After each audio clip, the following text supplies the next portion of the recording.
Have you ever watched someone wait for a funeral to claim a house? I have. The terrifying part was not what my sister said, but how she delivered the line like she had rehearsed it for years. My husband was barely in the ground when she walked in, smiled faintly, and declared her son was his. She wanted half of our $2 million home, and she was ready to burn my life to get it. My name is Amelia Simmons, and for the last 48 hours, I have been moving through the world like a ghost haunting her own life. The funeral was over, the dirt was fresh, the casseroles were beginning to spoil in my refrigerator, but silence, I was learning, was a luxury I could not afford. My husband, Ryan, had been gone for exactly 5 days. 5 days since the aneurysm that didn't even give him the courtesy of a goodbye. And now, instead of curling into the fetal position in the master bedroom of our home, I was driving my sedan down the rain-slicked streets of Madison, Wisconsin, heading toward my parents' house. I gripped the steering wheel until my knuckles turned white. I did not want to be doing this. I wanted to be back at our house, Ryan's and mine. It was a 1920s Craftsman we had spent the last decade restoring, stripping away layers of cheap linoleum to find the original hardwood, sanding banisters until our hands were raw.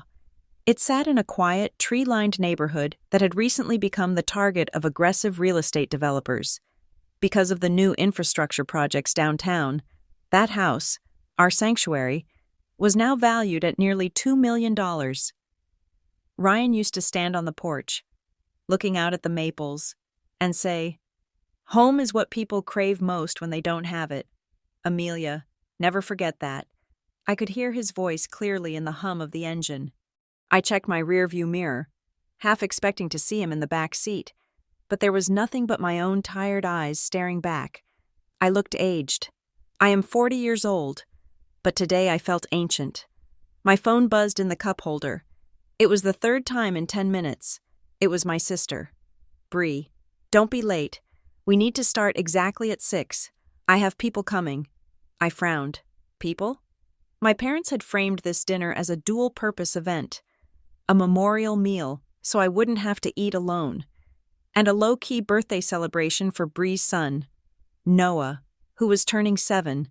It was a grotesque combination, mourning and cake, but my mother had insisted that life had to go on. But Bree's texts were different. They were urgent, manic. "Make sure you bring the file you mentioned yesterday." Another text read, "And please, Amelia, for once, just be on time. I work as a compliance supervisor for the Larkwell Compliance Group.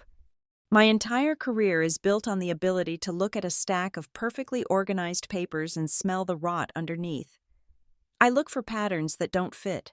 I look for the hesitation in a signature or the timestamp that doesn't align with the log. It is a professional hazard that I cannot turn off, even when I'm grieving, and right now, the compliance officer in my brain was screaming that something was wrong. Why was Bree so obsessed with the time? Why did a 7-year-old's birthday dinner require people or witnesses? Bree was usually late to everything. She was the chaos to my order, the one who borrowed money and forgot to pay it back, the one who floated through life on charm and excuses.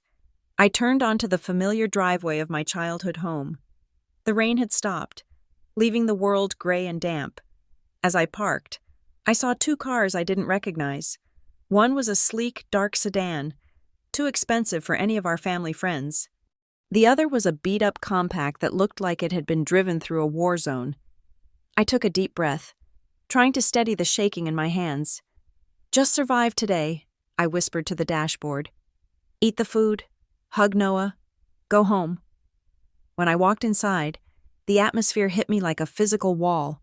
It was too clean. My mother had clearly scrubbed the house in a nervous frenzy. The scent of pot roast and lemon polish was overwhelming. In the dining room, the table was set with the good china, the plates we usually only saw at Thanksgiving. "Amelia, honey," my mother said, rushing forward to hug me. She felt frail, her anxiety vibrating through her cardigan. She held me a second too long, as if she were trying to shield me from something. "I'm so glad you came. We didn't want you alone in that big house." "I'm okay, Mom," I lied. My father sat in his armchair, staring at the television, which wasn't turned on. He gave me a nod, his eyes sad and distant. But it was Bree who drew my attention. She was standing by the sideboard, arranging forks with a precision that was entirely uncharacteristic. She was wearing a black dress that was slightly too formal for a family dinner, and her hair was pulled back tight. When she saw me, she didn't come over to hug me. She checked her watch. "You're here," Bree said. Her voice was tight. "Good. We're on schedule." "On schedule for what?" I asked, taking off my coat. "It's a birthday dinner, Bree, not a board meeting." She offered a smile that didn't reach her eyes. It was a sharp, brittle expression. "We just have a lot to get through. Noah is excited to see you." Noah was in the corner, playing quietly with a toy truck on the carpet. He looked small and fragile, oblivious to the strange electricity in the room. I walked over and kissed the top of his head. He smelled like shampoo and innocent childhood. "Happy birthday, buddy," I said softly. "Thanks, Aunt Amelia," he whispered, not looking up. "Mom said we have to be quiet until the guests sit down." I straightened up, my internal alarm bells ringing louder. "Guests?" "Just a few friends," Bree cut in quickly, stepping between me and the kitchen. "And a legal representative." I froze. "A legal representative? At a funeral dinner?" "It's about Noah's future," Bree said, her chin lifting defiantly. "And Ryan's wishes." The mention of his name made the air leave the room. My parents looked down at the floor. They knew. Whatever this was, they knew about it, and they hadn't warned me. The betrayal stung sharper than the grief. I looked at my sister, really looked at her. I saw the tremor in her hands which she was trying to hide by clasping them together. I saw the dilation of her pupils. She looked like someone who was about to jump off a cliff and was trying to convince herself she could fly. "Ryan's wishes are in his will," I said, my voice dropping to that cold, professional tone I used when I caught a client lying about their assets, which, as you know, leaves everything to me. "There are complications," Bree said. "Just sit down. Amelia, let's eat. We'll talk after." I looked at the table, the roast beef, the mashed potatoes, the birthday cake sitting on the sideboard, waiting to be cut. It was a tableau of a happy family, staged perfectly for an audience I hadn't met yet. I wanted to turn around and walk out. Every instinct I had told me to get back in my car and lock the doors of my craftsman house and never let these people in again. But I couldn't leave. The compliance officer in me needed to know the scope of the disaster. I needed to see the documentation. I needed to know exactly what kind of game Bree thought she was playing. "Fine," I said, moving to my designated chair. "I'll sit." I sat down, placing my napkin in my lap. The fabric felt stiff. Across the table, Bree sat down and checked her watch one more time, her eyes darting to the hallway as if waiting for a signal. The air in the room was heavy, smelling of meat and unspoken secrets. I picked up my fork, staring at the reflection of the chandelier in the silver. I didn't know it then, but this was the last quiet moment I would have. I thought I was here to mourn my husband. I didn't realize I was here to fight for his memory. "Let's say grace," my mother whispered. We bowed our heads, but nobody closed their eyes. The roast beef sat heavy in my stomach, a knot of unseasoned meat and dread. The clatter of silverware against china had died down, replaced by the uncomfortable shifting of bodies in chairs. My mother was already reaching for plates, desperate to busy her hands, desperate to scrub away the tension that hung over the table like a low-hanging cloud. "Leave the plates, Mom," Bree said. Her voice was sharp, cutting through the humid air of the dining room. My mother froze, a dirty fork hovering halfway to the kitchen. "I was just going to—" "I said leave them." Bree stood up. She smoothed the front of her black dress, her fingers trembling slightly before she balled them into fists at her sides. She looked like she was about to deliver a valedictorian speech to an empty auditorium. She took a breath that was too deep, too theatrical. "I need everyone to stay for 5 minutes. There is something we need to discuss. Something about Ryan." The name sucked the oxygen out of the room. My father looked up from his empty plate, his eyes narrowing, I did not move. I kept my hands folded in my lap, watching my sister with the detached curiosity of a scientist observing a volatile chemical reaction. Bree walked around the table. She moved with a stiff, rehearsed cadence, stopping behind Noah's chair. My nephew was oblivious, pushing a small red die-cast car through a mountain of mashed potatoes. Bree placed her hands on Noah's shoulders. She gripped him tight enough that he squirmed, but she did not look down at him. She looked directly at me. "We all miss Ryan," she began, her voice wavering before finding a strident, practiced pitch. "But there are things about him that none of you knew, things he kept hidden because he was trying to protect the people he loved." "Bree, what are you doing?" my father asked, his voice low and warning. "I am telling the truth." "Dad!" she snapped, her eyes flashing. She took a step back, gesturing dramatically to the boy sitting in front of her. "You all look at Noah, and you see my son. You see a fatherless boy. But that is not true. Noah is not fatherless." She paused. The silence stretched, thin and taut as a wire. "Noah is Ryan's son." The words landed on the table with the weight of a sledgehammer. My mother gasped, a wet, choking sound, and dropped the fork she was holding. It hit the floor with a deafening clang. My father's face went gray. The two strangers Bree had invited, a man and a woman sitting quietly in the corner, shifted in their seats, looking down at their shoes. Bree did not stop. She reached into her oversized purse and pulled out a blue folder. She slapped it onto the table, sliding it toward me across the lace tablecloth. It knocked over the salt shaker. "Ryan knew he had a responsibility," Bree said, her voice rising, gaining speed now that the secret was out. "He knew he couldn't leave his own flesh and blood with nothing. This is a codicil to his will, a specialized amendment. According to this document, acknowledging his paternity, Noah is entitled to 50% of the estate, specifically, half the value of the house on Elm Street." The room exploded. "Bree, have you lost your mind?" my father shouted, standing up so fast his chair tipped over. "It is legal!"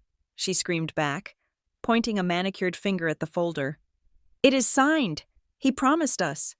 He promised Noah would be taken care of."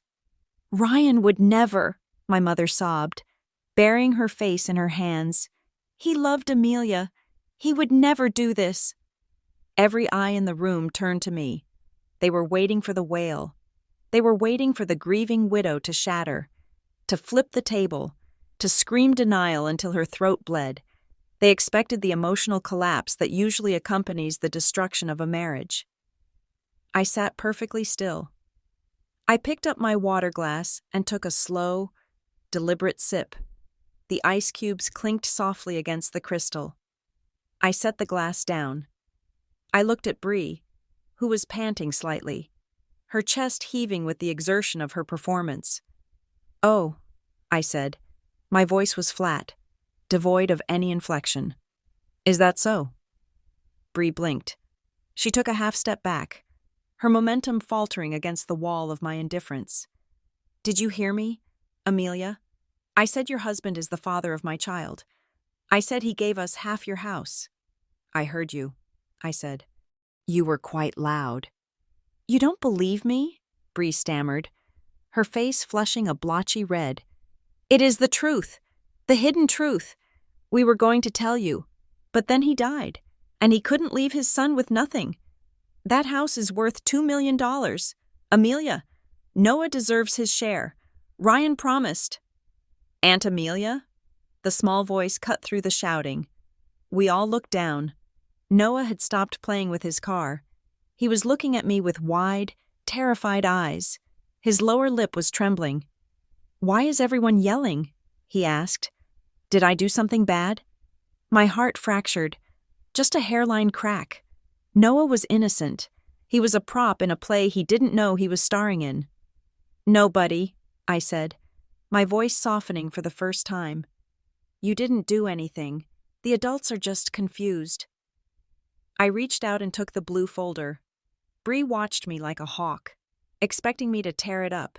Instead, I opened it. I am a compliance supervisor. I spend 40 hours a week looking at contracts, audits, and regulatory filings. I know what a legal document looks like. I know the weight of the paper, the specific kerning of the font, the way a notary stamp should emboss the page. I looked at the document Bree claimed was a codicil. It was a mess. The header was centered incorrectly.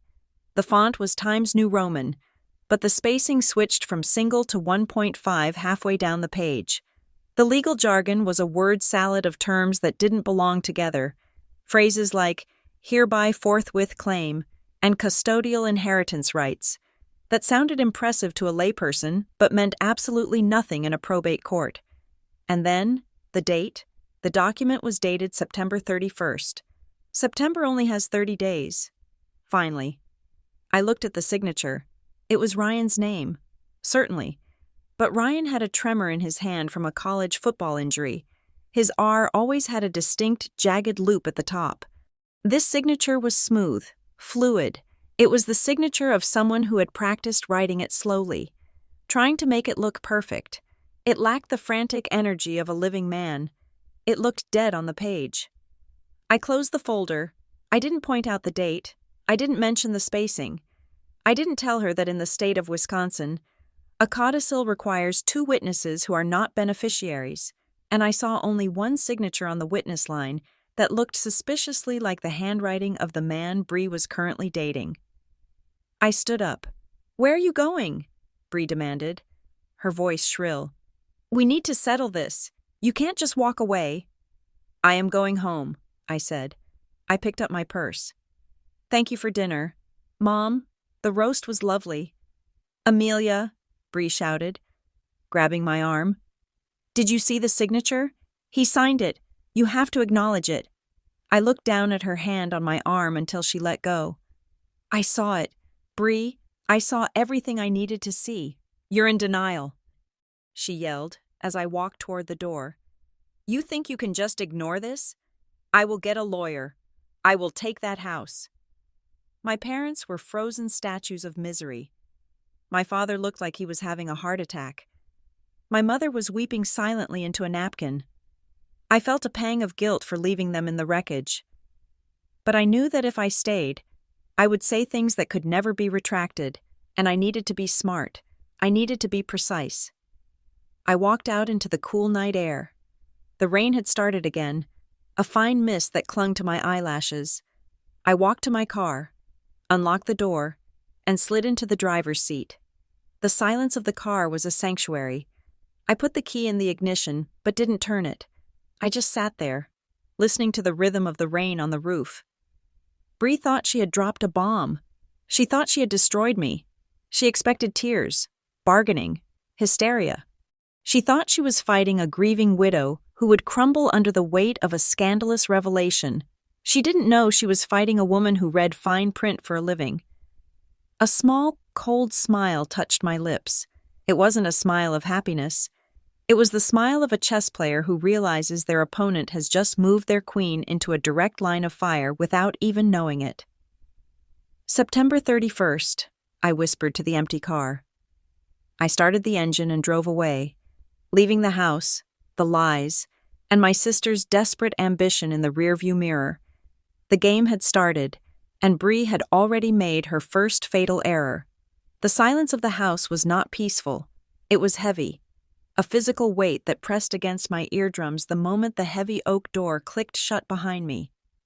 I stood in the foyer of our craftsman home, the keys still biting into my palm. The air inside was cool and still, preserved exactly as it had been 5 days ago. But the molecules felt different. They were suspended in grief. I walked into the living room, my heels clicking a sharp, lonely rhythm on the hardwood floors we had refinished together. The scent of Ryan was everywhere. It was a specific mix of Old Spice, sawdust, and the dark roast coffee he drank by the gallon. It hit me in the chest with the force of a physical blow. Stripping away the numb armor I had worn at my parents' house, I touched the back of his leather reading chair. It was cold. Everything was so terribly cold. The house settled around me, the timber frame groaning in the wind. Usually, That sound was comforting, the house breathing in its sleep. Tonight, it sounded like a warning. I did not go to the bedroom. I could not face the empty side of the bed, the indented pillow that still held the shape of his head. Instead, I went straight to his study. This was the room where Ryan had spent his evenings. He was a man of systems, of order. I turned on the desk lamp, the green glass shade casting a pool of emerald light onto the blotter. I sat in his chair. It creaked, a sound that made my heart stutter. I reached down and unlocked the heavy fireproof file cabinet built into the lower credenza. I knew the combination. Of course, Ryan had never kept secrets from me, or so I had thought until 2 hours ago. My fingers walked over the hanging tabs of the files. Insurance, tax returns, medical records. I pulled the master file for the property. I needed to see the deed. I needed to see the structure. I am a compliance officer. I understand that ownership is rarely as simple as a name on a piece of paper. I had always trusted Ryan to handle the estate planning. He was the one who insisted on updating our wills every 3 years. He was the one who obsessed over liability. I had signed where he pointed, trusting his judgment implicitly. Now, I actually read the documents. The house was not just in our names. It was held within a complex trust structure, the Simmons Family Preservation Trust. I scanned the clauses, my eyes moving rapidly over the legal vernacular. It was brilliant. It was a fortress. Ryan had designed this ownership structure not just to avoid probate, but to create a legal moat around our assets. Why had he been so paranoid? A memory surfaced, unbidden and sharp. It was about 6 months ago. We were sitting on the back porch, drinking wine. Ryan had been quiet all evening, staring out at the property line where the developers were tearing down the woods for a new highway spur. "Amelia," he had said, swirling the red wine in his glass. "Success attracts vultures. Sometimes the vultures are strangers. Sometimes they share your last name." I had laughed it off then, thinking he was talking about his distant cousins who always called when they needed bail money. "We're fine, Ryan," I had said. "Nobody is coming for us. This year," he had murmured, almost to himself. "I have a feeling someone is going to try to take what isn't theirs." I shivered in the cold study. He had known. He hadn't just suspected. He had known. I reached for my phone. It was past 9 at night. But I knew Maren Voss would be awake. Maren was Ryan's oldest friend and our estate attorney. She was a partner at Voss and Calder Legal, a woman who wore tailored suits like armor and regarded emotions as inefficient variables. She answered on the first ring. "Amelia," she said. Her voice was crisp, devoid of the pitying tone everyone else had been using on me all week. I was expecting this call. I heard about the dinner. "News travels fast," I said, my voice raspy. "Your mother called me in a panic," Maren said. "She thinks Bree has a case. She wants to know if we can settle quietly to avoid a scandal." "There is no scandal," I said, staring at the trust document. "There is only a lie." Bree presented a document, Maren. It was dated September 31st. There was a pause on the line, and then a short, sharp sound that might have been a laugh. "September 31st, amateur hour. Listen to me very carefully. Amelia, do not engage. Do not text Bree. Do not post on social media. Do not answer the door if she comes over. She is trying to bait you into a confrontation that she can record and use to paint you as the unstable, grieving widow. She wants half the house," I said. "She claims Noah is Ryan's son." "Let her claim the moon is made of cheese," Maren replied. "Claims require evidence. We deal in paper. We deal in facts. I need you to bring me everything you have tomorrow morning. But tonight, I want you to look in the safe, the small one behind the false panel in the bookshelf." I frowned. I didn't know there was a safe there.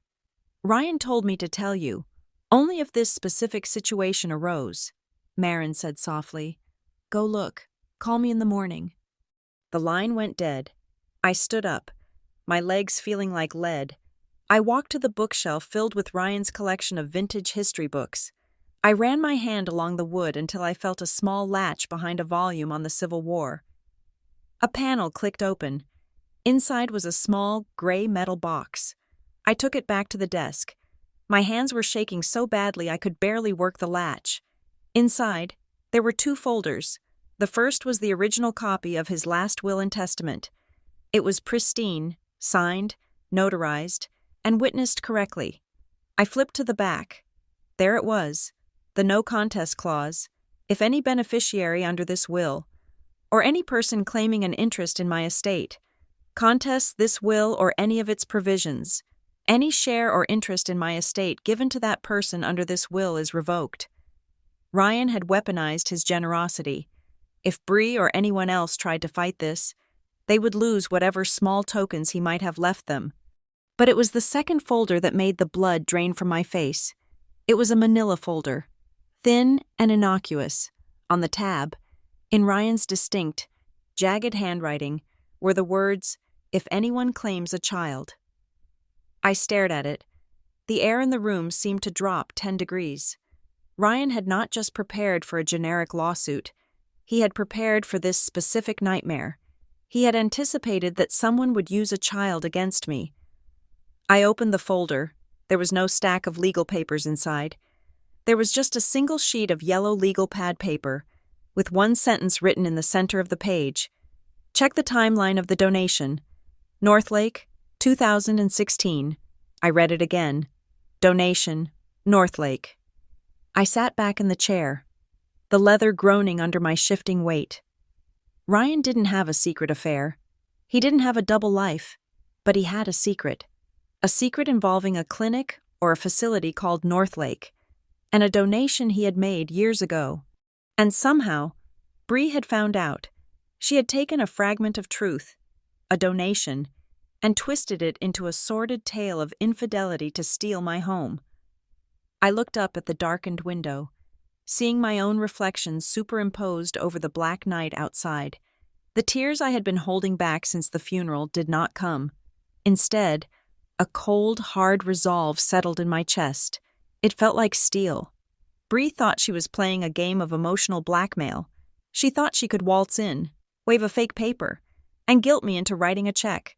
She thought I was weak. She thought I was just a widow. She was wrong. I wasn't just a widow. I was the executor, and I was the wife of a man who had seen her coming from years away.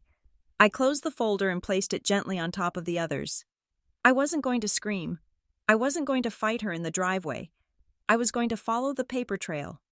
I was going to find out exactly what happened at Northlake in 2016, and then I was going to dismantle my sister's lie, piece by piece, until there was nothing left but the truth.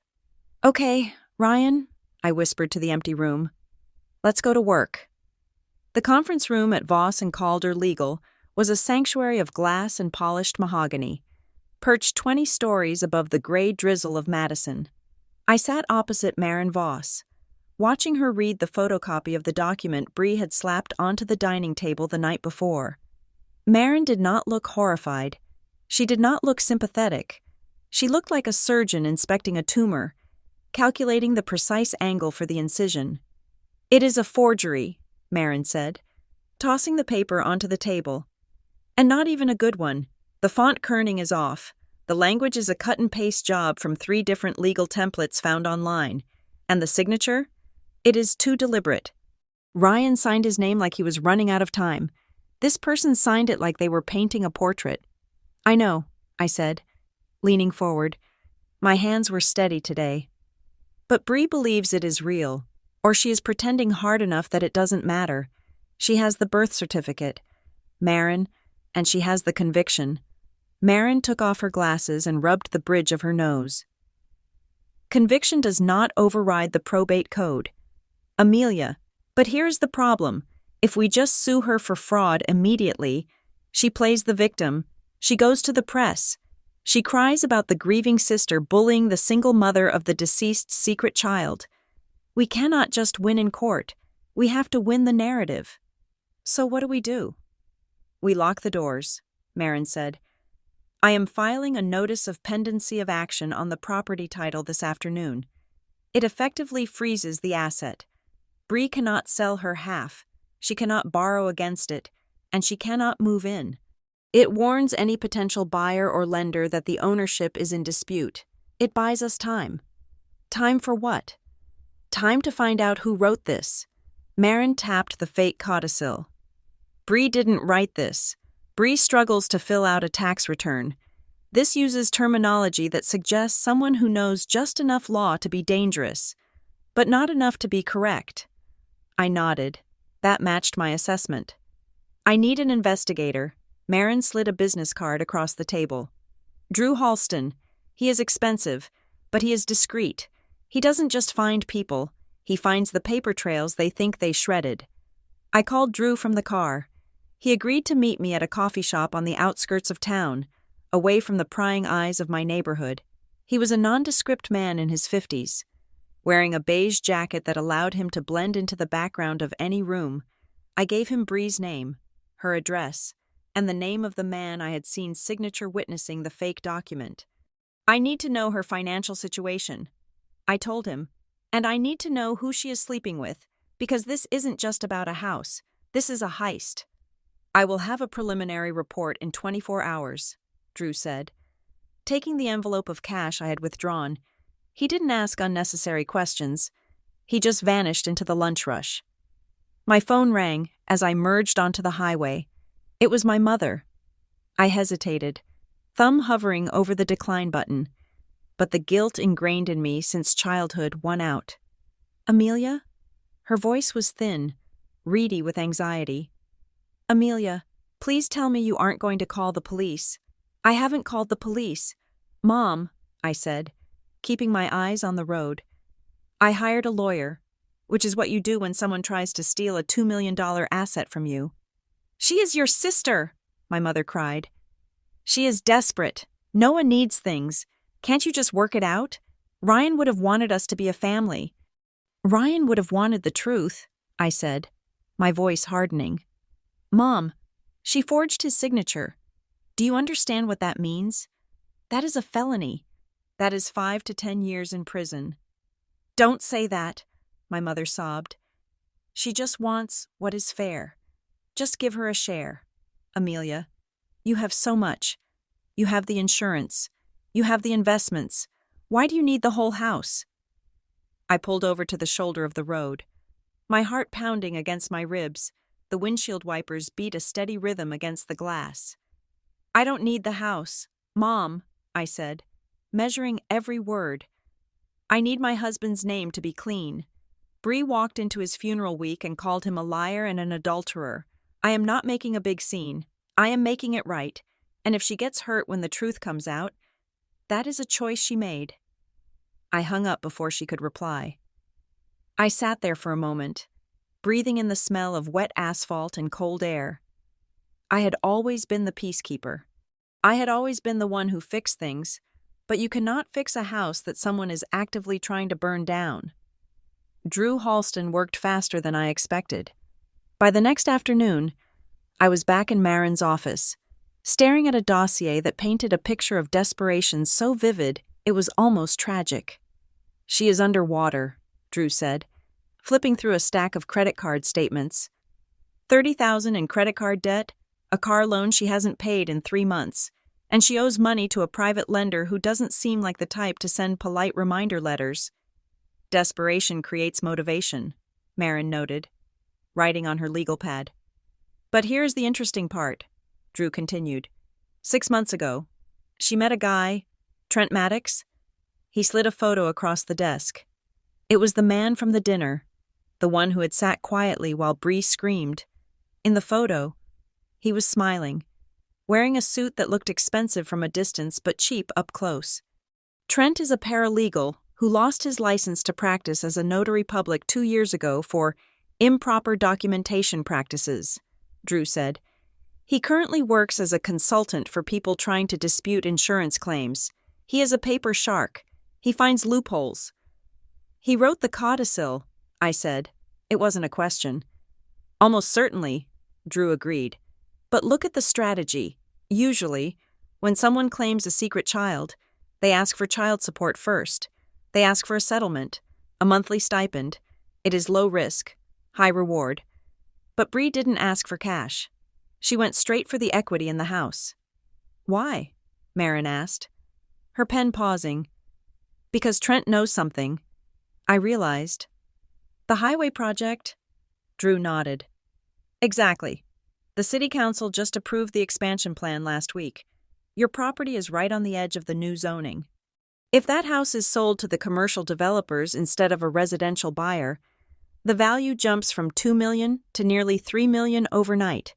But you have to sell now to get the pre-construction buyout. They don't want to live there, I said, feeling a cold fury rising in my throat. They want to force a sale, cash out, and vanish. It is a flip, Marin said, her eyes cold. They are using Noah as a crowbar to pry the asset loose so they can liquidate it. But here's the thing that bothers me, Drew said, leaning back. Trent is a con man, sure. But Bree? She is terrified. I watched her today. She isn't acting like someone who is lying about the boy. She is acting like someone who is lying about the paper, but telling the truth about the blood. Marin looked at me. That is the million-dollar question. Amelia, Bree is a mess, but she has the confidence of a woman holding a royal flush. Where does she get the absolute certainty that Noah is Ryan's son? She isn't scared of a DNA test. She is welcoming it. I thought about the yellow legal pad in my husband's safe, Northlake, 2016. She is confident, I said slowly, because she thinks she has proof that doesn't rely on an affair. What do you mean? Marin asked. I mean, I said, standing up, that this isn't just a greedy sister and a shady boyfriend. This is a script. Trent wrote the plot. Bree is saying the lines. But the backstory? The backstory might actually be real, just not in the way they think it is. I looked at the city skyline through the window. The pieces were locking into place. Bree wasn't just claiming an affair. She was exploiting a secret my husband had buried decades ago. She was trying to weaponize his kindness against his widow. Drew, I said, turning back to the investigator, I need you to find a record of payment, a specific clinic, Northlake Fertility Services. Go back 7 or 8 years. Drew raised an eyebrow but wrote it down. You think she used a donor?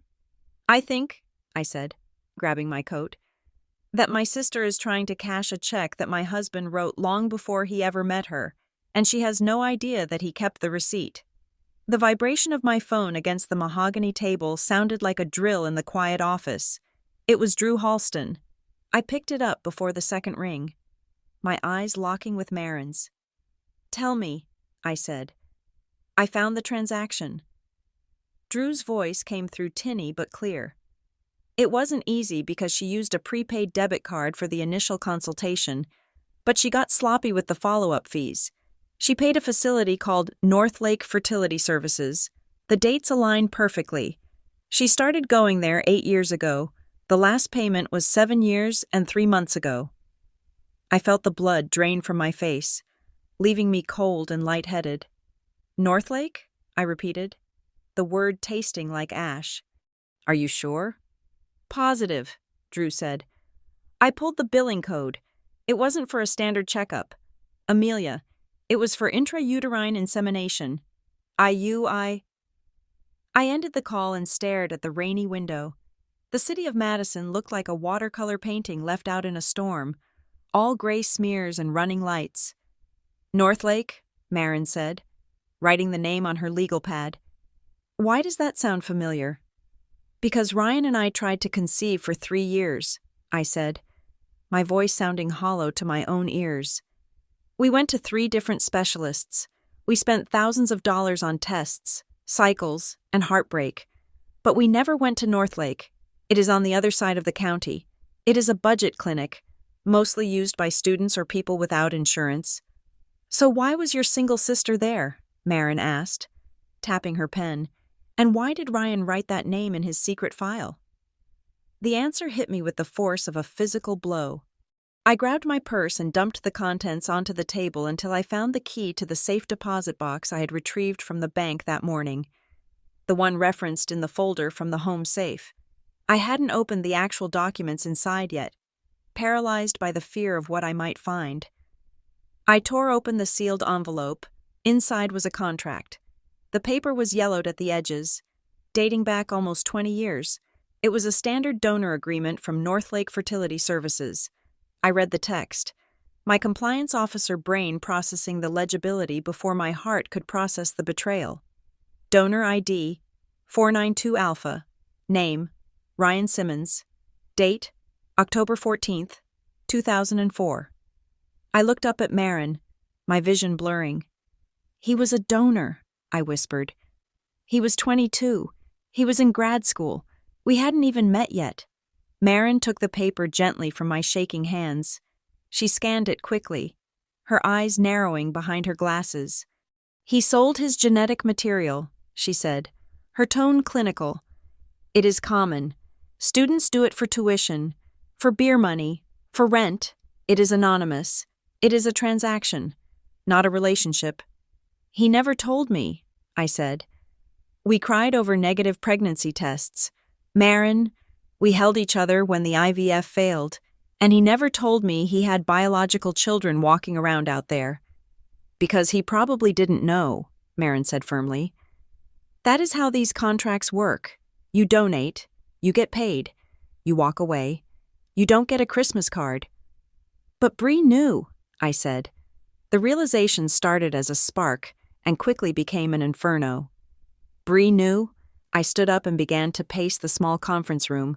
My heels dug into the plush carpet. I closed my eyes and replayed the last decade of my life. Bree had always been jealous of Ryan, not romantically, or so I had thought, but jealous of his stability, jealous of the life he provided for me. 7 years ago, I said, piecing the timeline together out loud. Bree was single, she was lonely, she wanted a baby, but she didn't have a partner. She must have found out about Ryan's donation.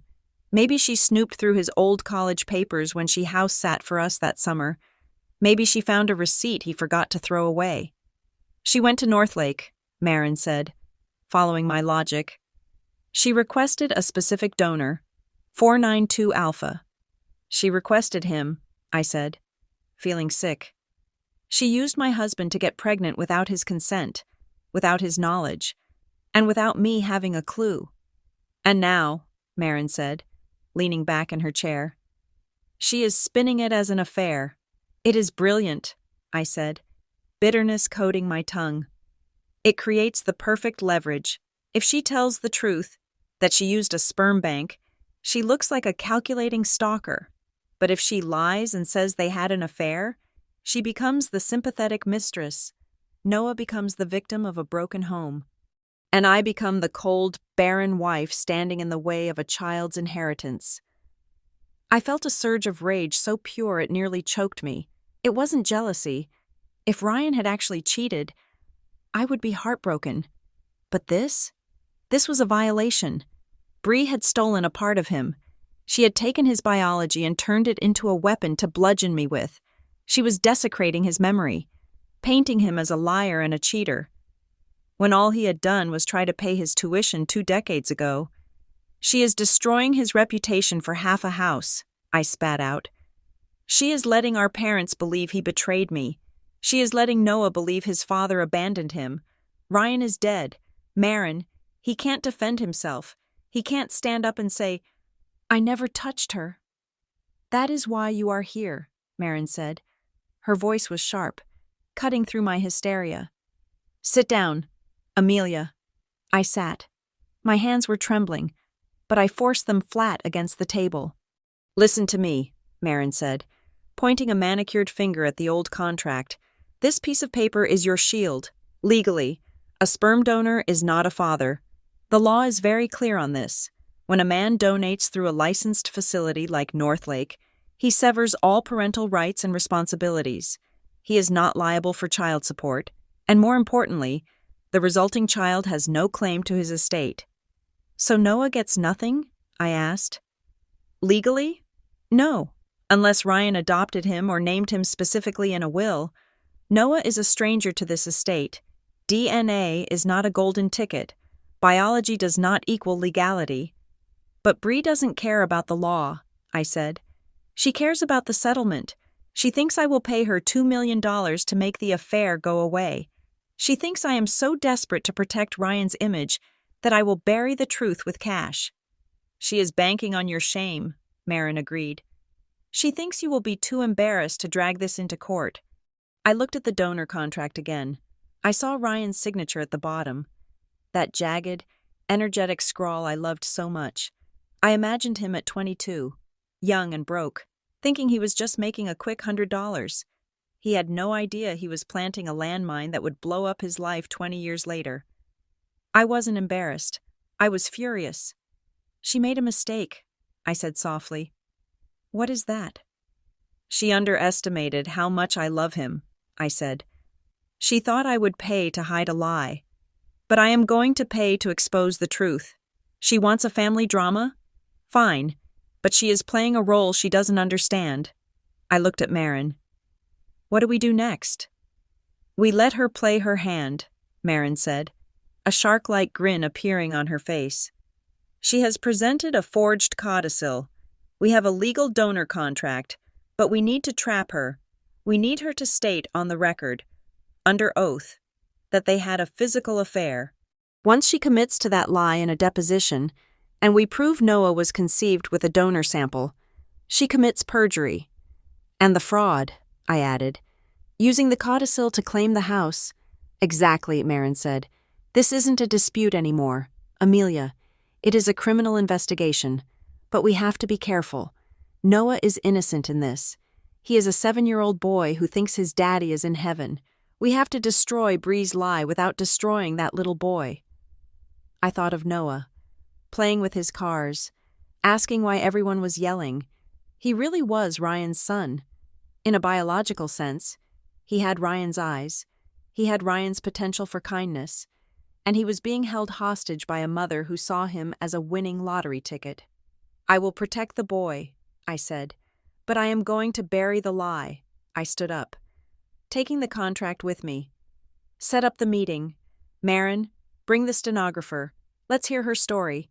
I want to look her in the eye when she tells me how my husband seduced her. I want to see how far she's willing to go before she realizes she has walked off a cliff. The game had changed. It wasn't just about money or a house anymore. It was about defining the truth of who Ryan was, and I was the only one left to write that history. Drew Halston slid a thick manila envelope across the table of the coffee shop.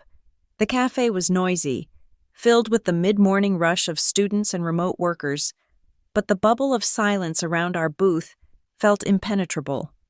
Drew looked different today. He did not look like the cynical investigator who priced human misery by the hour. He looked sympathetic. You need to see this, he said quietly. I opened the envelope. It wasn't a bank statement or a sleazy photo of Trent Maddox this time. It was a medical file. Noah has a condition, Drew explained as I scanned the documents. It is a severe autoimmune disorder. I won't bore you with the Latin name, but the treatment protocol is brutal. It requires monthly infusions, specialized diet, and constant monitoring. Bree lost her health insurance 6 months ago when she got laid off from the dental office. She has been paying out of pocket, or rather, she hasn't been paying. The bills are stacking up. I looked at the numbers. They were staggering. The outstanding balance was nearly $50,000. She is drowning, I whispered. The anger that had been fueling me for the last 48 hours flickered, replaced by a sudden, sharp pang of pity. I thought about Noah, the quiet boy with the dark circles under his eyes, playing with his toy cars while the adults screamed over his head. He wasn't just shy, he was sick.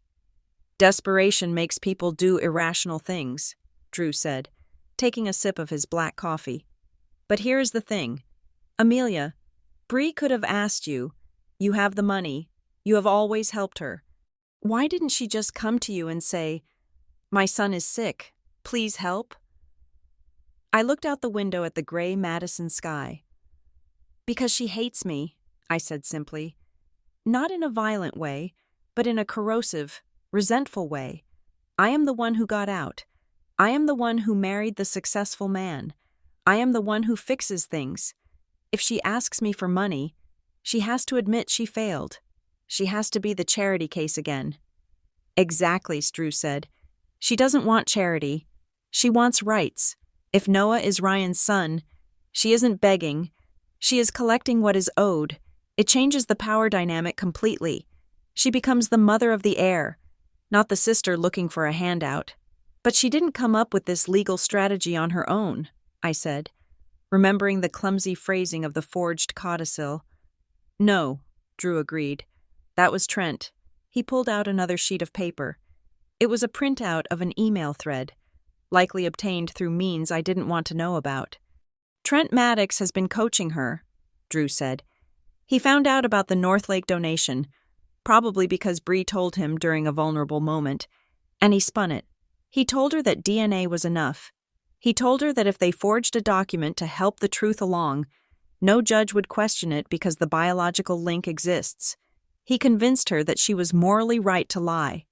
He weaponized her desperation, I said, feeling a cold hatred for this man I had barely met. And he has a motive too, Drew added. It isn't just about the $2 million market value of your house. I frowned. What do you mean? The highway expansion project, Drew said.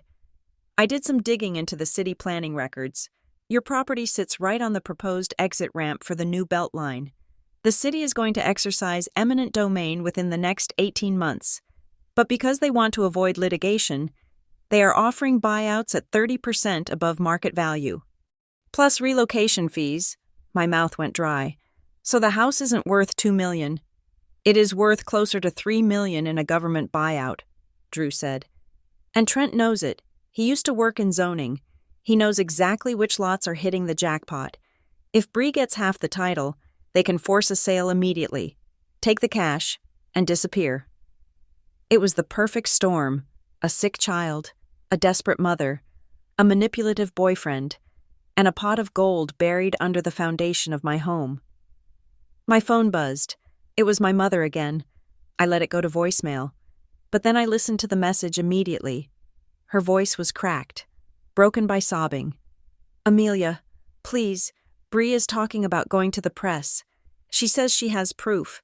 We can't have this scandal. Your father's hard, he can't take it. Just give her the money. Ryan is gone. What does it matter now? I deleted the message. It mattered. It mattered because they were asking me to pay a ransom for a lie. They were asking me to desecrate my husband's memory to save their own reputation. I looked at Drew.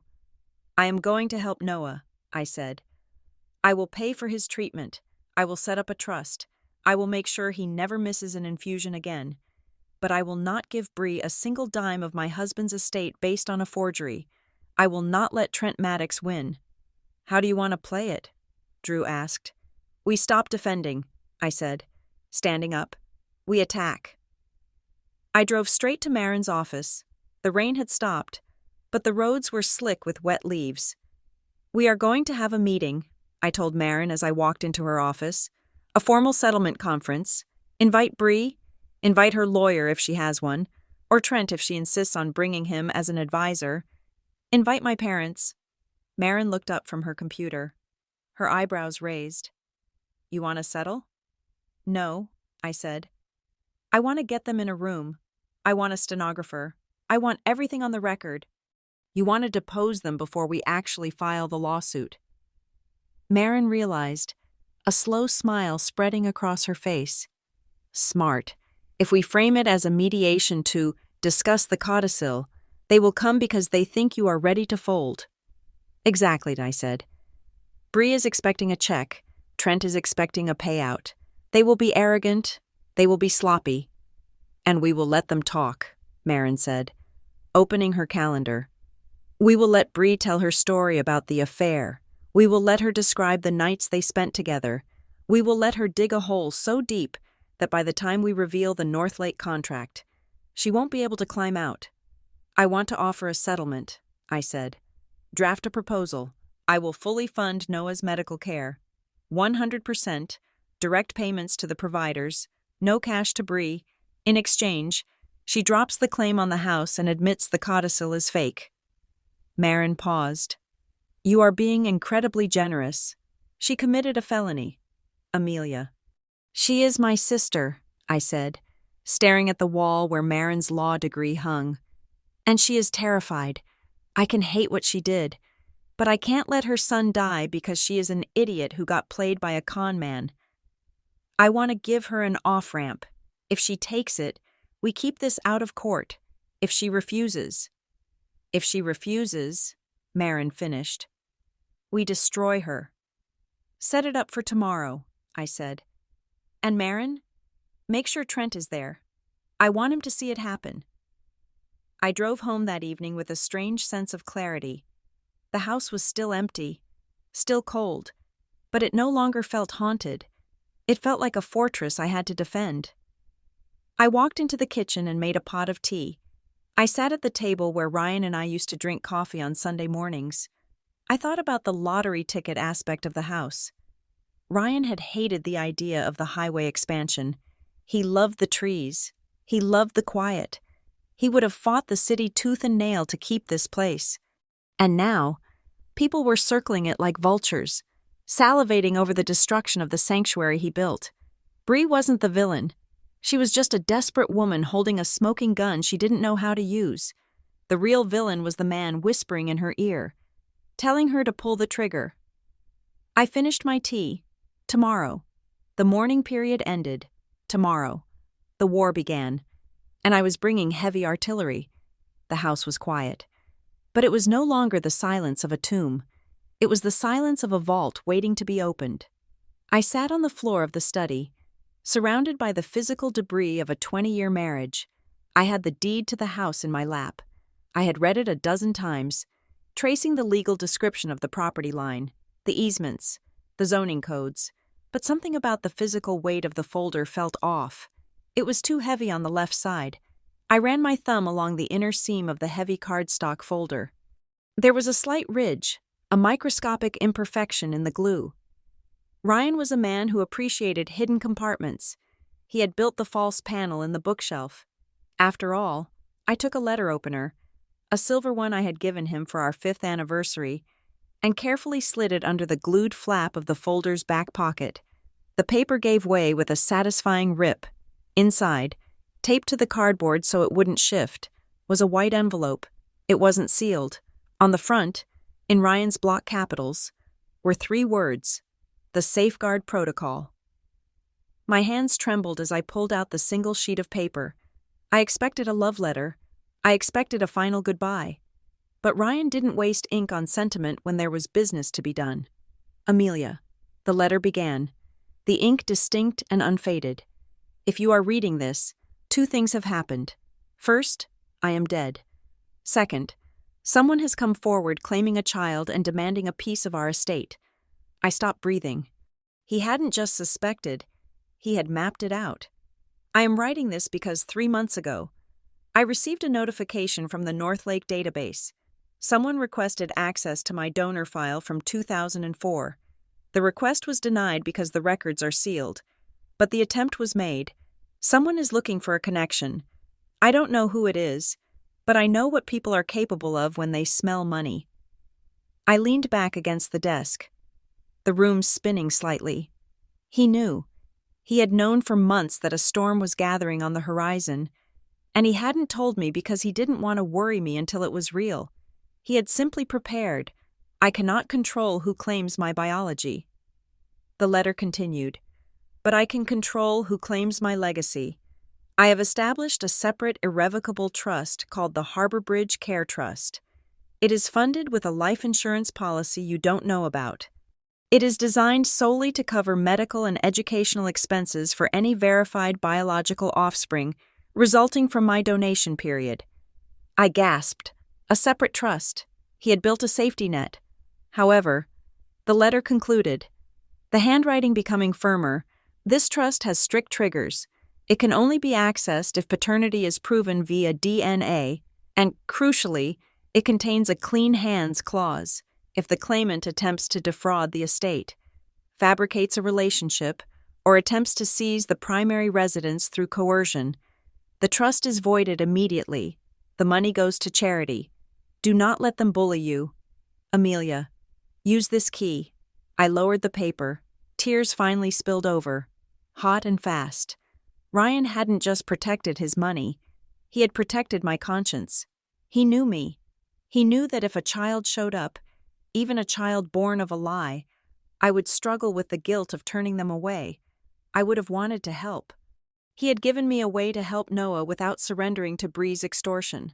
I was at Marin's office 30 minutes later. I didn't even call first. I walked past the receptionist and slapped the letter onto Marin's desk. "Read it," I said, my voice shaking with a mix of grief and triumph. Marin read it twice. When she looked up, her expression was one of professional awe. "Your husband was a genius. Amelia, this isn't just a trust. It is a trap." "Explain," I said, pacing the small room. "The Harbor Bridge Care Trust puts Bree in a bind," Marin said, tapping the document. "If she admits the truth, that Noah is a donor baby, she gets the medical care paid for, Noah is safe, but she gets zero cash for herself. And she gets no house. If she continues with the lie about the affair to get the house, she violates the clean hands clause. So she loses the trust money," I said. "She loses everything," Marin corrected. "If she pursues the fraud, the trust dissolves. If she admits the truth, she gets the medical care but loses the payout from the house flip. Ryan forced her to choose between her son's health and her own greed." "She doesn't know this exists," I said. "She thinks her only option is to break me. And that is our leverage," Marin said. "We don't show her this yet. We wait. We let her commit to her story." The door to the office opened, and Drew Halston walked in. He looked tired. He was holding a takeaway coffee cup that looked like it had been chewed on. "We have a problem," Drew said, skipping the pleasantries. "I have a contact at the county clerk's office. Trent Maddox was there this morning." "Doing what?" I asked. "Asking about expedited filing fees for a probate dispute," Drew said grimly.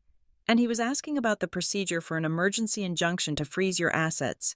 He isn't waiting for the settlement meeting. Amelia, he is pushing Bree to file the lawsuit tomorrow." "Why the rush?"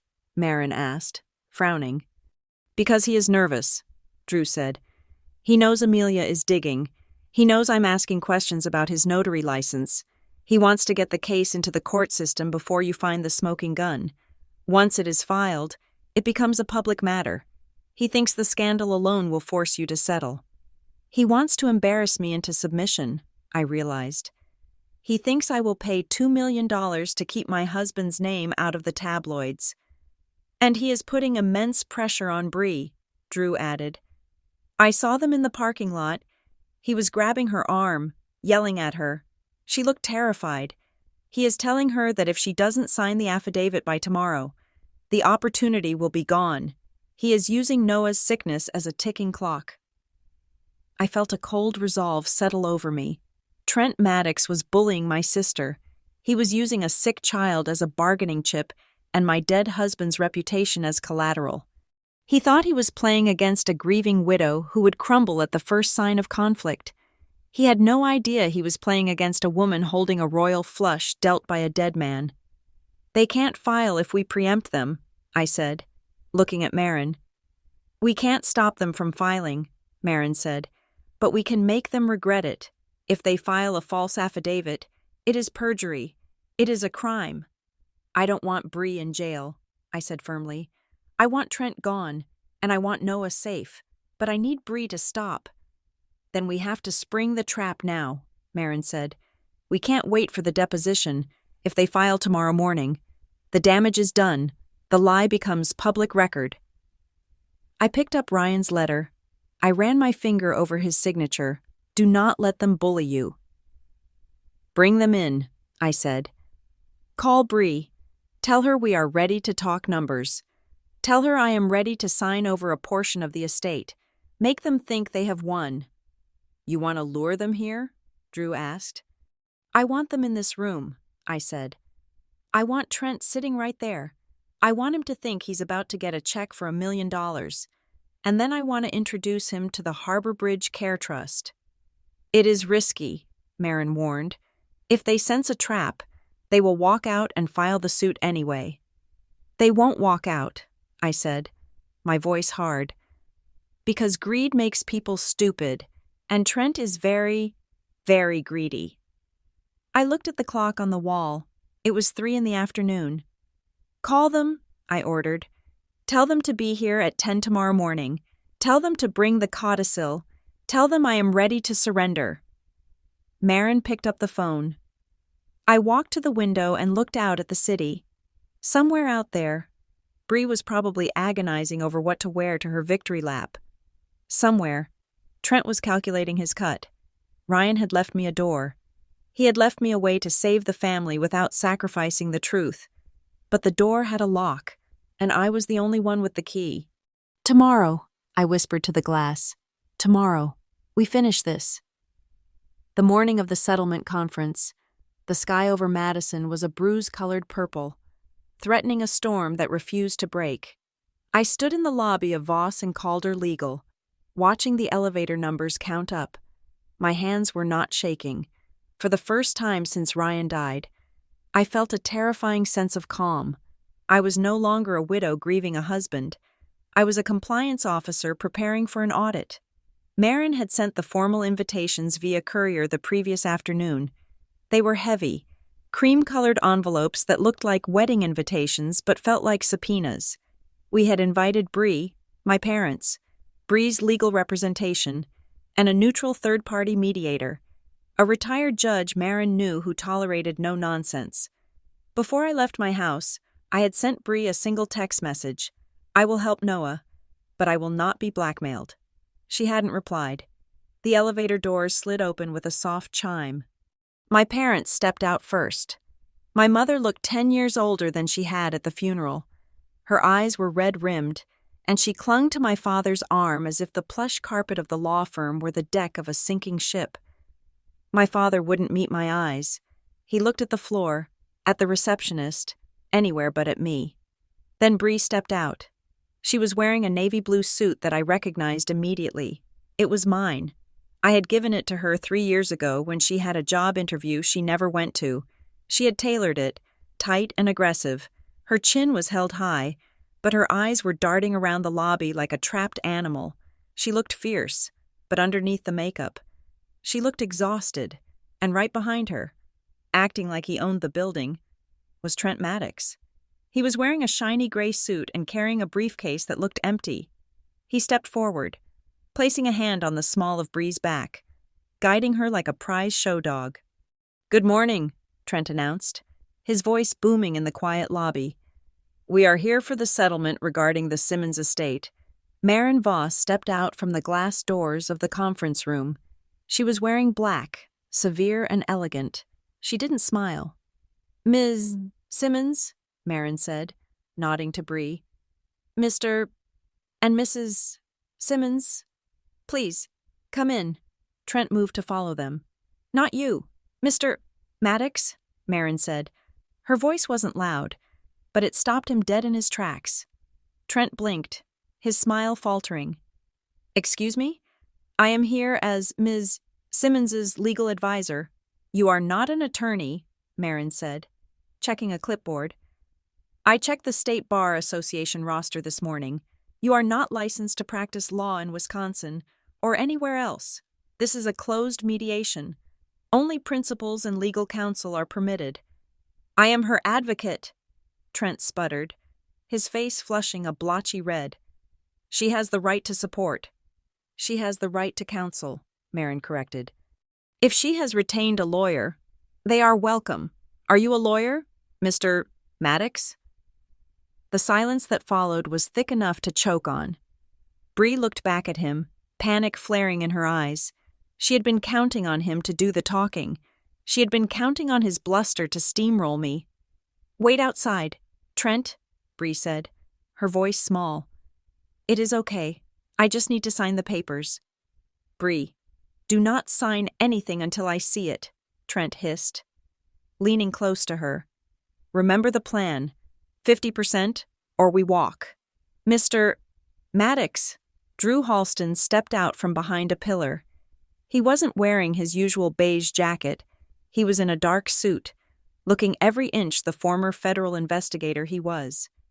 If you continue to offer legal advice without a license in the lobby of a law firm, I will have to call my friends at the district attorney's office. They are still very interested in that notarization incident from 2 years ago." Trent's mouth snapped shut. He glared at Drew, then at me, and finally retreated to the leather waiting chairs, pulling out his phone with aggressive motions. We walked into the conference room. The door clicked shut, sealing out the noise, the city, and the man who had orchestrated this nightmare. The room was cold.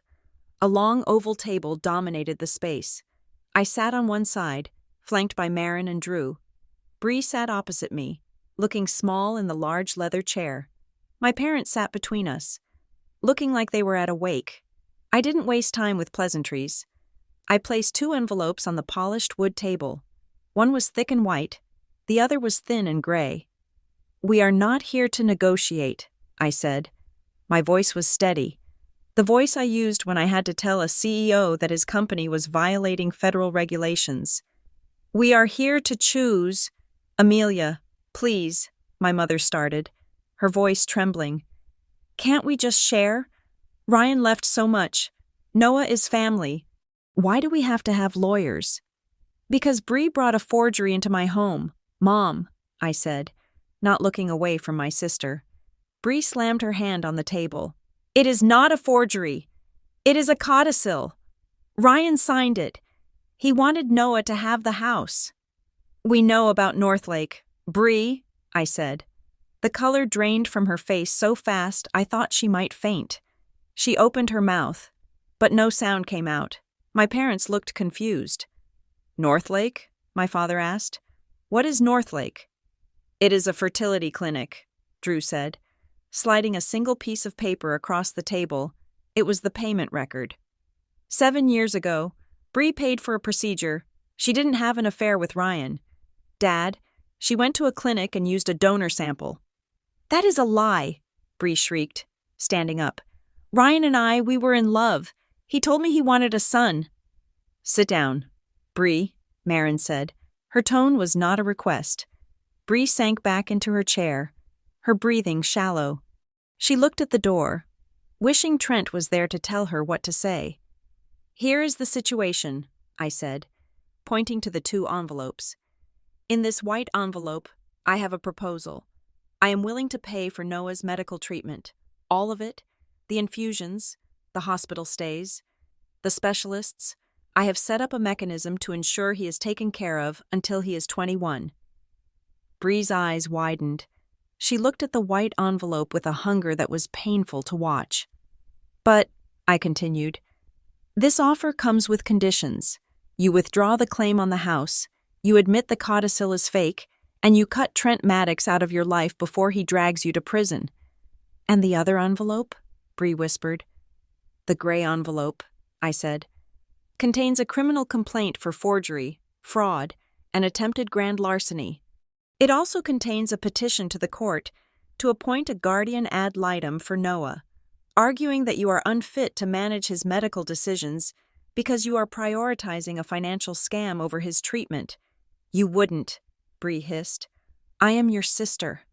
You stopped being my sister the moment you looked me in the eye at my husband's funeral and lied," I said. "Amelia," my mother was crying openly now. "Don't say that. We are a family. You are destroying this family over money." I turned to my mother. I felt a crack in my chest, a deep fissure of pain that I had been suppressing for days. "I am not destroying anything. Mom, the family was destroyed when she chose to lie beside the coffin. She didn't just try to steal a house. She tried to steal Ryan's name. She tried to make you believe he was a cheater. She tried to make me believe my marriage was a sham, and you believed her." The room went dead silent.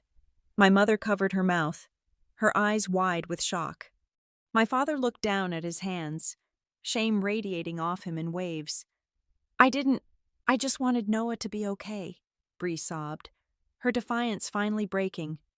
"Trent said it was the only way. He said you would never give me the money if I just asked. He said the house was just an asset." "Trent lied to you," Marin said, leaning forward. "And now I need you to listen very carefully. Bree, This is the most important legal advice you will ever receive." Marin placed a hand on the stack of files in front of her. "Right now, this is a family dispute. It is ugly, but it is civil.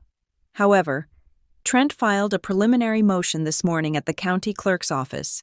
He put your name on a sworn affidavit claiming the codicil is authentic." Bree gasped. "Did he go this morning?"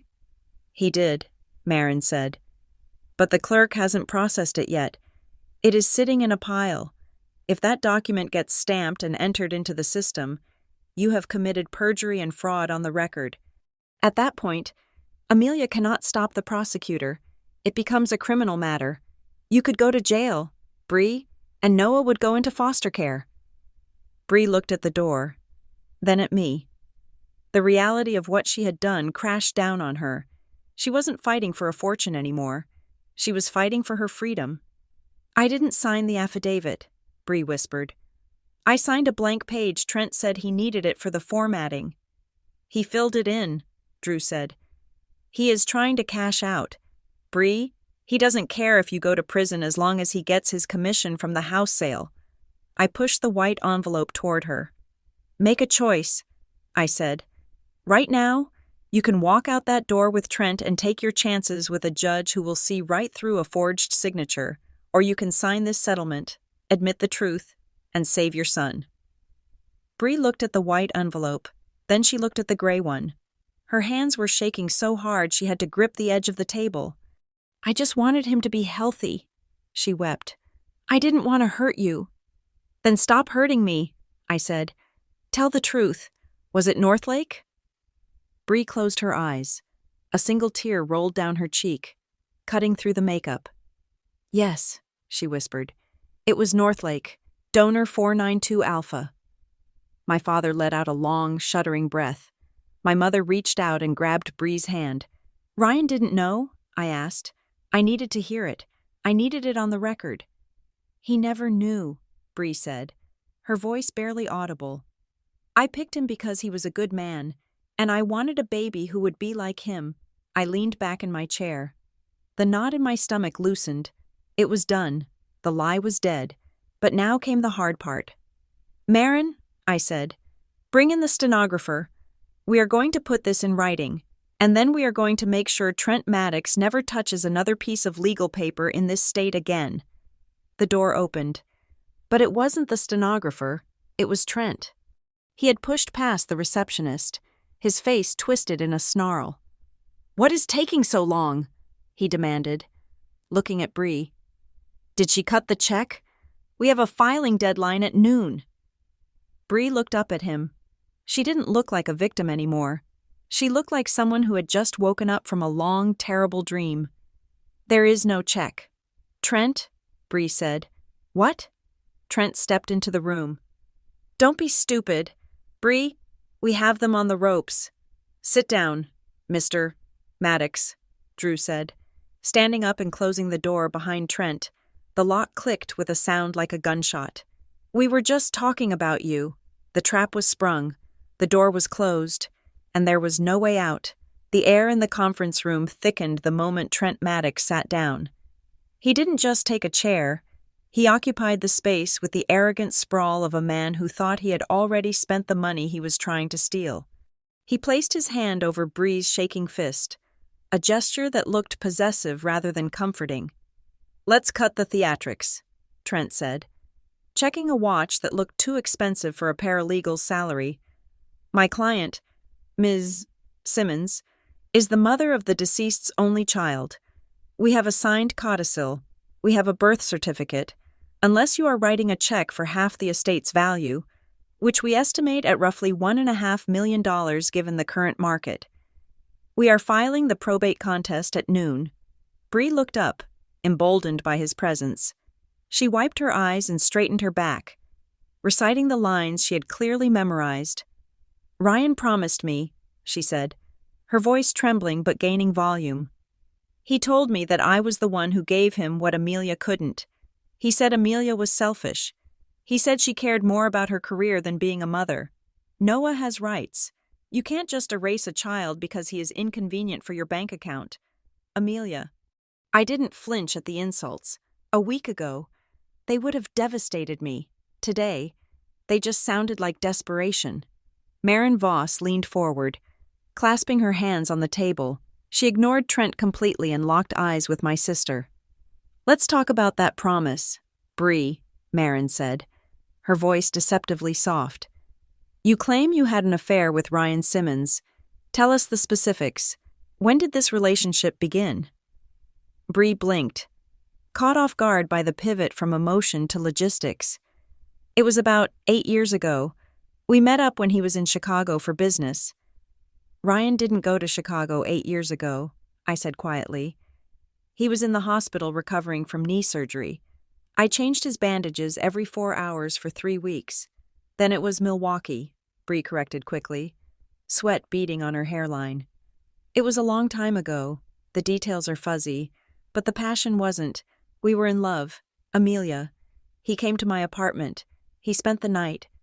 "Your apartment on 4th Street?" Maren asked. "The walk-up?" "Yes," Bree said. "He loved how cozy it was." "Ryan was claustrophobic," I noted, looking at my parents. My mother nodded slowly, a memory surfacing through her grief. Ryan couldn't even ride in small elevators. The idea of him spending nights in Bree's cramped studio apartment was laughable. "He made exceptions for me," Bree shouted, her voice cracking. "Why are you doing this? The DNA will prove he is the father. That is all that matters." "Actually," Maren said, opening the folder I had brought, "that is not all that matters. In the state of Wisconsin, biology is not a synonym for heirship." I reached into the folder and pulled out the document that had been sitting in the safe deposit box for 2 decades. I slid it across the table, face up. "This is a donor contract from Northlake Fertility Services," I said.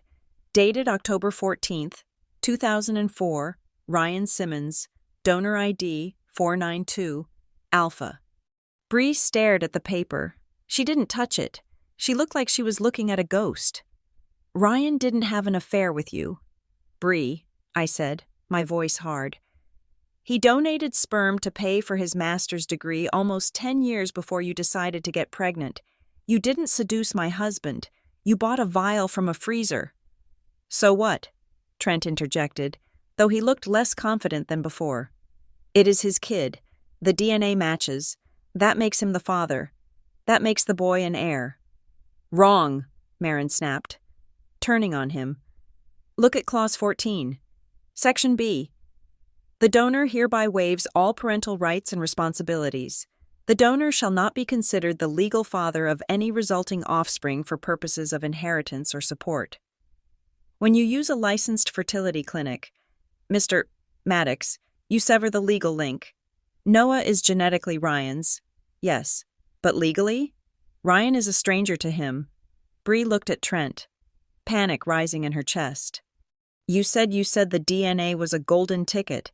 You said if the test was positive, the judge wouldn't care about anything else. The judge follows the law, not your boyfriend's wishful thinking." Drew Halston spoke up. He opened his laptop and turned the screen toward Bree. "And we know you knew it was a donation. Bree, we found the transaction log. You paid extra for the extended profile access. You saw the donor name. You saw Ryan Simmons. You didn't fall in love. You went shopping." "I wanted a piece of him," Bree cried, slamming her hand on the table. "I wanted a child who was smart like him, who was kind like him. Is that a crime?" "No," I said. "Wanting a child isn't a crime, but forging a codicil to steal a house is—" "The codicil is real," Trent barked. Standing up, "Ryan signed it. He changed his mind. He wanted to override the donor contract." "Ryan didn't sign it," I said, standing up to meet him. "Because Ryan knew about the donation. And he knew someone might try this. He left me a letter. Trent, a warning." Trent's eyes darted around the room. He realized the walls were closing in. He decided to go for the throat. "You are bluffing," Trent sneered. "You are just trying to scare her out of the money. You want to keep the whole $3 million for yourself." The room went silent. Bree froze. She turned her head slowly to look at Trent. $3 million? she whispered. The house is valued at $2 million. Trent's face went pale.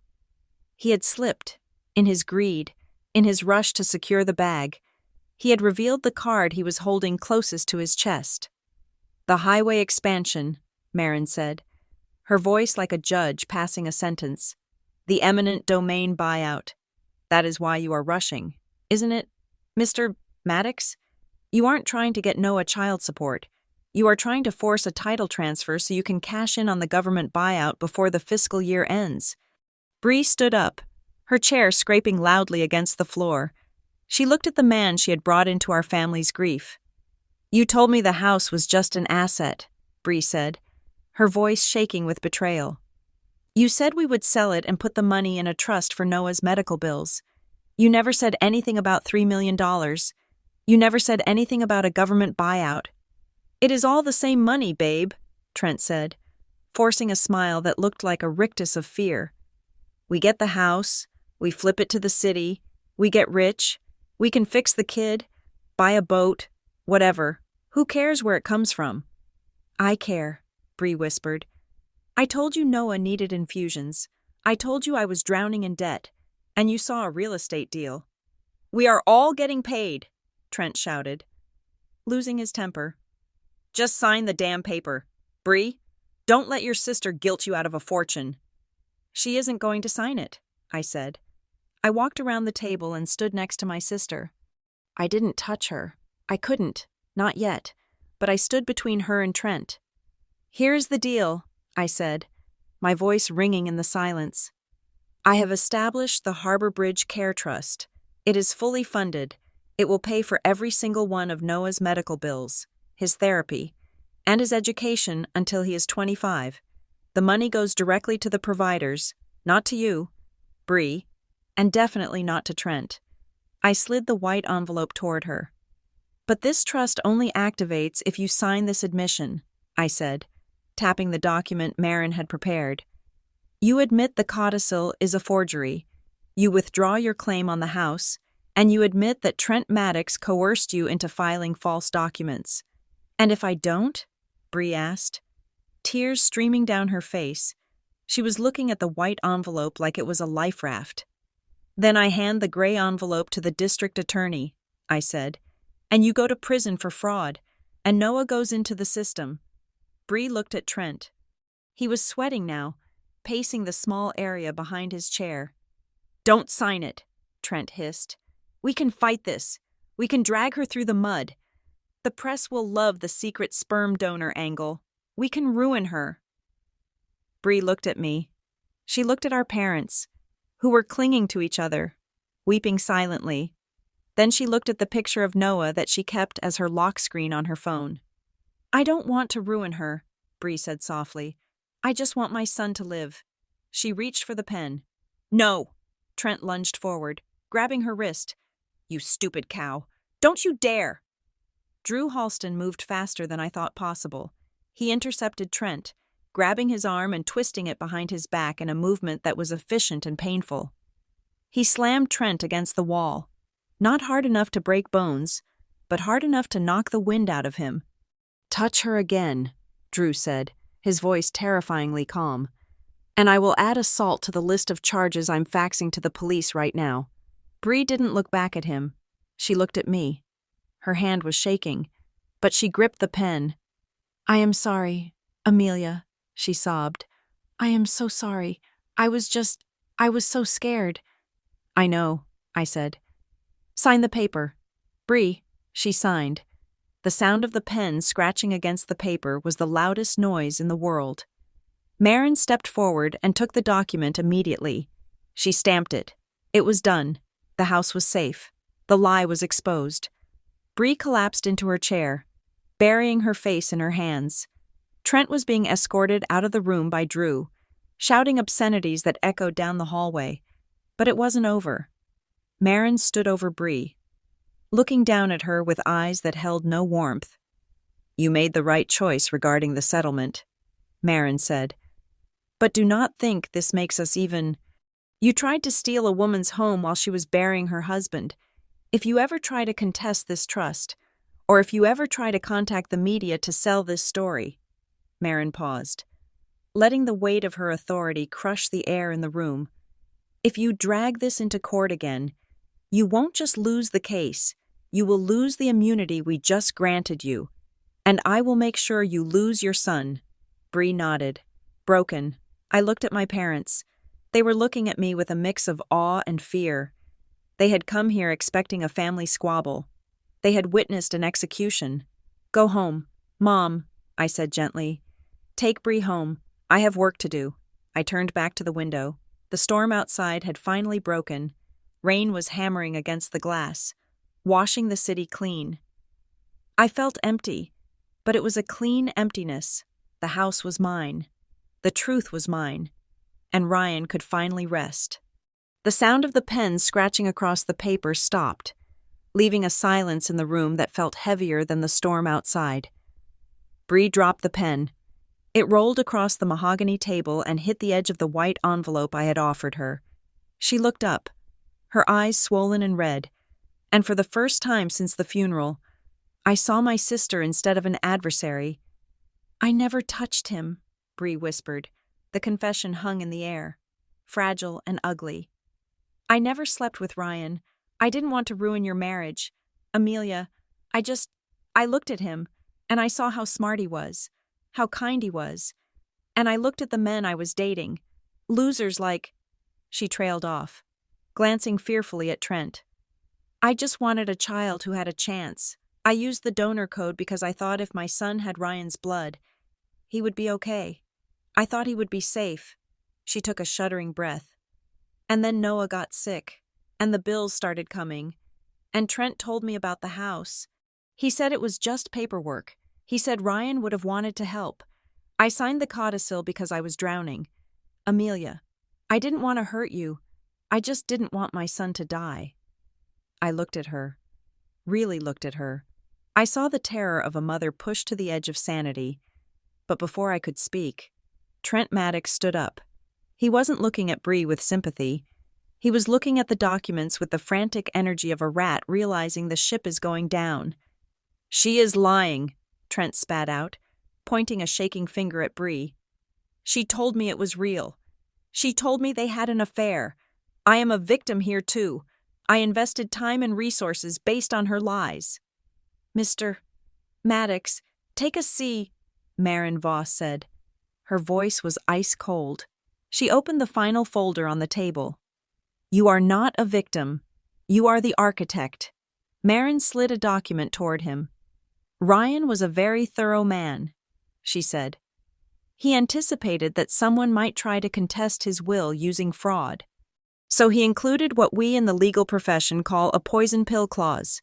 It is hidden in the appendix of his estate plan." Trent froze.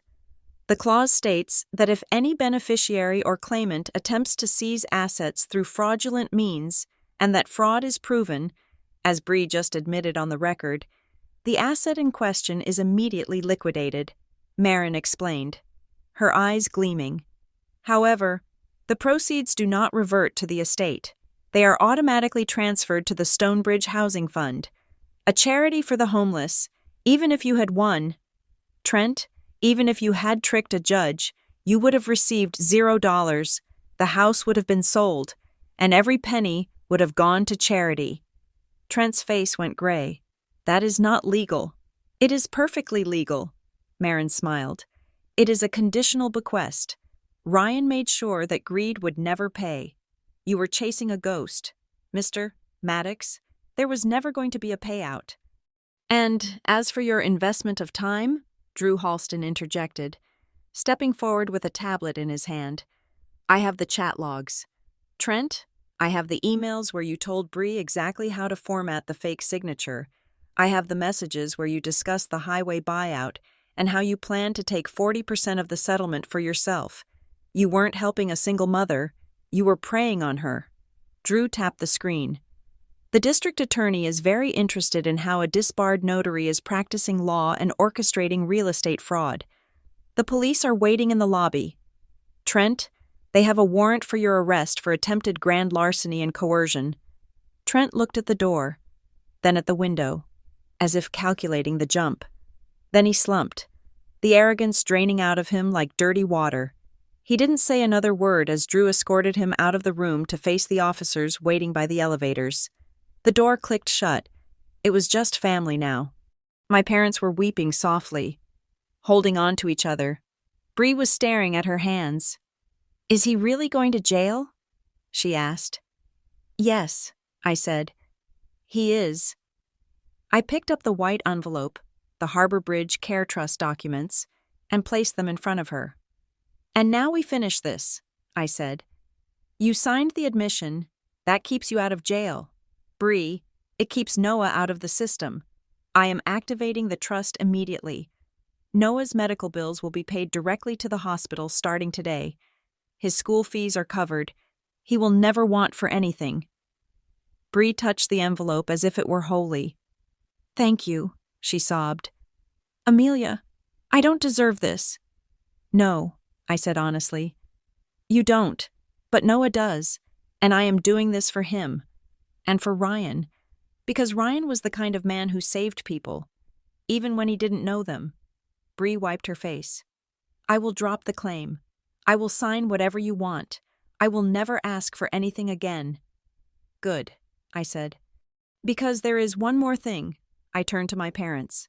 They looked up, hopeful, expecting a reconciliation, expecting a hug. "I am selling the house," I announced. The room went silent. My mother gasped. "What? But you fought so hard for it. It is your home. It is Ryan's legacy." "No," I said. Standing up and walking to the window, I looked out at the city, at the wet streets, at the world that kept turning while my life stood still. It was our home, but for the last week, it has been a battlefield. It has been poisoned by greed and lies. I cannot walk into that kitchen without seeing the codicil on the table. I cannot sit in the living room without thinking about how much it is worth to the Highway Commission. I turned back to them.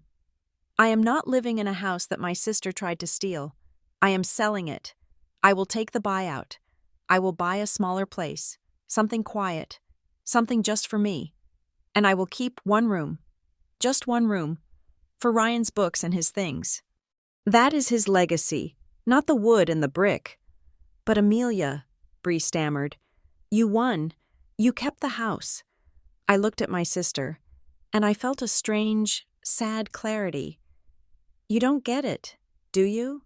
I said softly. "I didn't lose the house. Bree, I chose to let it go.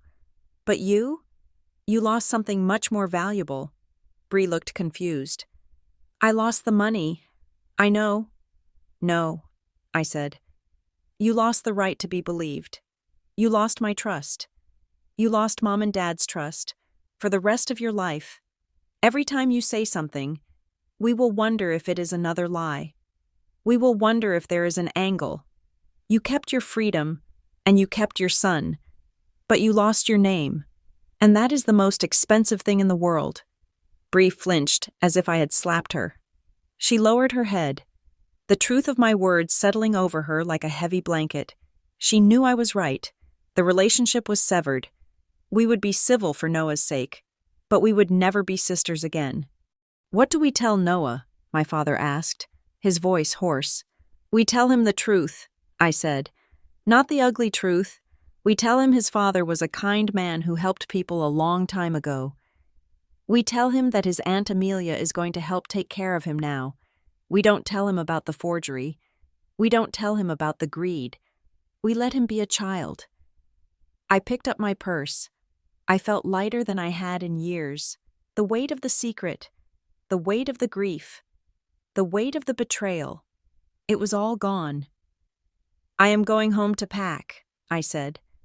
"Marin will handle the paperwork." I walked out of the conference room and into the lobby. The police were leading Trent away in handcuffs. He looked at me, his eyes full of hate, but I didn't feel anything. He was just a bad memory now. I walked out of the building and into the fresh air. The storm had passed.